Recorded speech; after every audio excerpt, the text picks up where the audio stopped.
BRS के कारगुजार सदर और तेलंगाना के वजीर केटीआर ने जुमे को लोकसभा के स्पीकर ओम बिरला से पूछा कि वो बीजेपी के रुकन असम्बली बंडी संजय के खिलाफ लोकसभा में वजीर आला केसीआर के खिलाफ नाजेबा जुबान इस्तेमाल करने पर क्या कार्रवाई करेंगे। केटीआर ने लोकसभा में अपोजिशन जमातों की तरफ से पेश करदा तहरीक अदम एतमाद पर बात करते हुए बंडी संजय के रिबाज रिमार्क्स पर सख्त बरहमी जाहिर की। केटीआर ने अपने ट्वीट में कांग्रेस रुकन पार्लियामेंट राहुल गांधी की नाअहली का हवाला दिया, लिहाजा कांग्रेस के एक रुकन पार्लियामेंट को वजीर आजम के नाम को तौहीन अमेज अंदाज में पुकारने पर उसकी रुकनीत से नाअहल करार दे दिया गया। अब तेलंगाना से बीजेपी के एक रुकन पार्लियामेंट ने कल लोकसभा में गलीज तरीन जबान में तेलंगाना के 2 बार मुंतखब होने वाले मकबूल सीएम केसीआर की तौहीन की है। उन्होंने सवाल किया कि अब उनके खिलाफ क्या कार्रवाई होगी। वाज़ेह है कि बंडी संजय ने अपनी तकरीर में इल्ज़ाम लगाया है कि केसीआर और उनके अरकान खानदान तेलंगाना को लूट रहे हैं। उन्होंने दावा किया है कि उनकी आमदनी और असासों में तेजी से इजाफा हुआ है।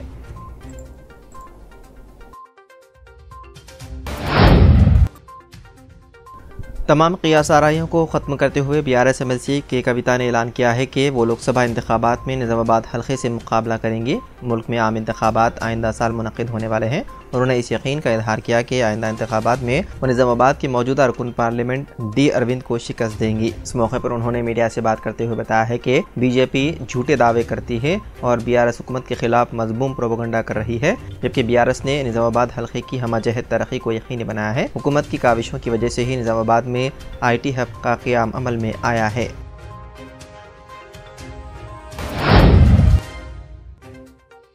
रियासती हाई कोर्ट ने आज तेलंगाना में VRS के एडजस्टमेंट के मसले पर हुकूमत को हिदायत जारी करते हुए VRS के एडजस्टमेंट के अमल पर रोक लगा दी। अदालत आलिया ने VRS के दूसरे महकमों में मुंतकिली के अमल को भी मुअत्तल कर दिया। तेलंगाना हाई कोर्ट ने हुकूमत को हुक्म दिया है कि वो 24 जुलाई साल 2023 से कबल का मौक़िफ़ जूं का तू बरकरार रखे। हुकूमत ने VRS के एडजस्टमेंट के लिए इजाफी जायदादों की तख्लीक की थी, ताहम अदालत ने इजाफी जायदादों की तख्लीक से कबल 24 जुलाई के मौक़िफ़ को जूं का तू बरकरार रखने का हुक्म दिया है। चंद VRS की जानिब से दाखिल करदा अर्जी पर हाई कोर्ट ने ये अहकाम जारी किए।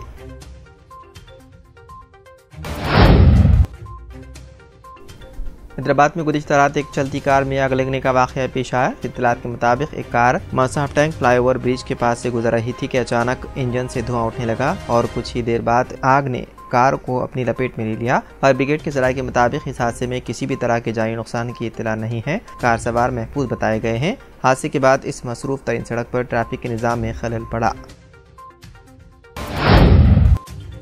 कांग्रेस के साबिक़ सदर राहुल गांधी ने सहाफ़ियों से खिताब करते हुए आज मणिपुर का अपना दर्द बयान किया। उन्होंने इस दौरान वज़ीर आज़म नरेंद्र मोदी पर हमला किया और कहा कि वज़ीर आज़म मुल्क के कायद के तौर पर काम करें, ना कि एक पार्टी के रहनुमा के तौर पर, क्योंकि वो तमाम हिंदुस्तानियों के नुमाइंदे हैं।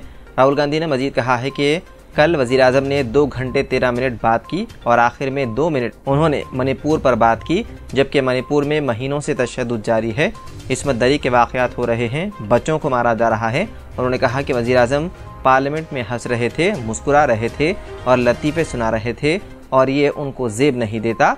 राहुल गांधी ने कहा कि अगर इस मुल्क में तशद्दुद हो रहा है, इस्मत दरी हो रही है, तो हिंदुस्तान के वज़ीर आज़म को 2 घंटे तक मजाक नहीं उड़ाना चाहिए।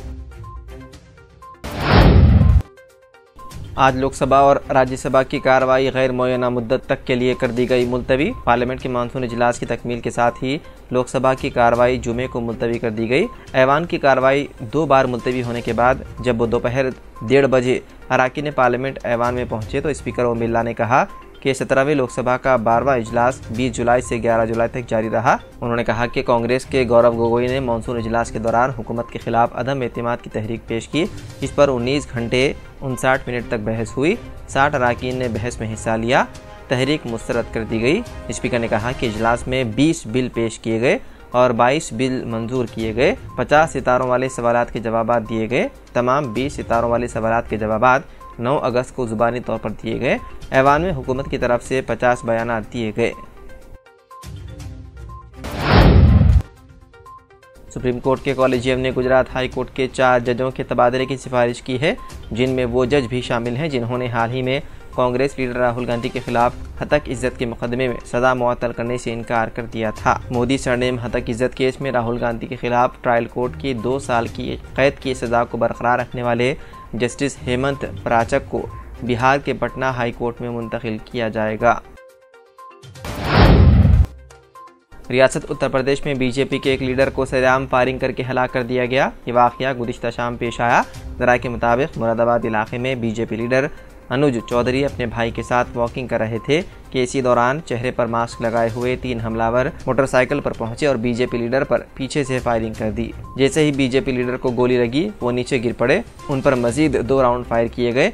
जख्मी हालत में बीजेपी लीडर को अस्पताल मुंतकिल किया गया, जहां डॉक्टर्स ने उन्हें मुर्दा दिया करार। चीन में जासूसी के जुर्म में सजा याफ्ता चीनी नजाद ऑस्ट्रेलियाई खातून सहाफ़ी ने एक खत के जरिए जेल के हालात बयान करते हुए कहा कि उन्हें साल में सिर्फ 10 घंटे धूप में खड़े होने की इजाज़त है। अपनी गिरफ्तारी की 3 साल पर सहाफ़ी चिंगली ने अपने मुल्क ऑस्ट्रेलिया के लिए अपनी मोहब्बत का इजहार किया। बंद कमरे में हुई समाअत के दौरान उन्हें गुज़िश्ता साल एक मुकदमे कौमी सलामती के इल्ज़ामात में कसूरवार पाया गया था। हालांकि उन्हें अभी तक सज़ा नहीं सुनाई गई। वो चीन के सरकारी नशरियाती इदारे में काम करती थी। 48 साल खातून सहाफ़ी चिंगली ने ख़त में कहा कि जब से उन्हें हिरासत में लिया गया है उन्होंने एक दरख्त तक नहीं देखा और वो सूरज की रोशनी से भी महरूम है। ख़त में चिंगली ने कहा, मेरी कोठरी में खिड़की से सूरज की रोशनी आती है, लेकिन मैं साल में सिर्फ 10 घंटे धूप में खड़ी हो सकती हूँ। फिल्म बारबी पर कुवैत में लगी पाबंदी, लिबनान में भी कार्रवाई का मुतालबा। कुवैत की सरकारी खबर रिसाई एजेंसी के मुताबिक कुवैत ने अवामी अखलाकियात और समाजी रिवायत की हिफाजत के लिए फिल्म बारबी पर पाबंदी का ऐलान किया। उसके फ़ौरन बाद एक लिबनानी वज़ीर ने अपने मुल्क के हुकाम से कहा कि वो फिल्म को सिनेमाघरों में नुमाइश से रोक दें, क्योंकि ये फिल्म हम जिन्स परस्ती को फ़रोग़ देती है। कुवैत की वज़ारत इत्तलात के एक तर्जुमान ने कहा कि ये फ़िल्म ऐसे ख़यालात और अक़ायद को फ़रोग़ देती है जो कुवैती मुआशरे और अमन आमा के लिए अजनबी है। ये फ़िल्म रिलीज़ होने के बाद से दुनिया भर में अब तक $1 अरब का कारोबार कर चुकी है।